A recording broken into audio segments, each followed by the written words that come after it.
Plato understands his own position relative to the pre-Socratic corpus as one in which he attempts to sail between the cilia of epistemic relativism and the Charybdis of epistemic skepticism. The epistemic relativist he associates with the sophists, people like Protagoras and Gorgias. In Plato's eyes, these thinkers advocate a view whereby to perceive is to know, that failures of knowledge, therefore, are impossible, so long as one perceives, one knows. On the other hand, he sees the skeptics as holding the opposite view, that to know is impossible, or as Sergeant Schultz from the 1960s TV show Hogan's Heroes would say, I know nothing, nothing. For Plato, neither of these views is correct. It's possible to know, but it's also possible to fail to know. Plato wants to articulate a view that both explains and supports that claim.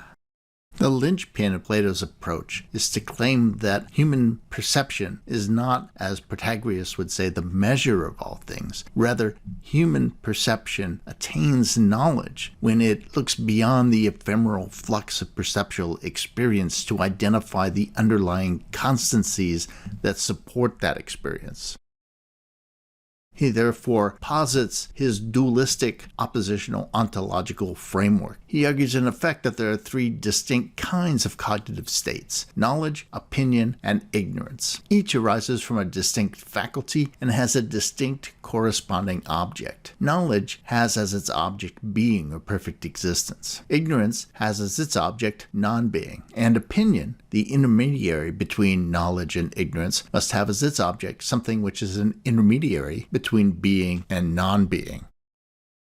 The objects of knowledge are identified as the forms. Ignorance has nothing as its object, and the objects of opinion are identified as the objects of sensation, the particular instances of the forms encountered in the perceptual flux. The arguments to establish particulars as the intermediary between being and non-being are familiar to readers of Plato's dialogues. They consist of identifying contradictory properties in the objects of sensation.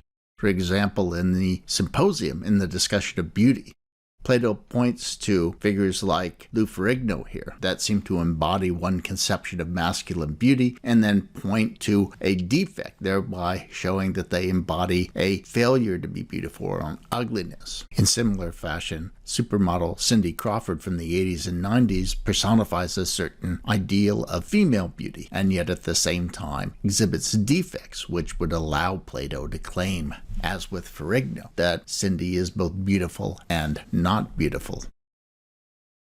We can see the ontological divisions and their corresponding functional divisions in the mind using the divided line metaphor.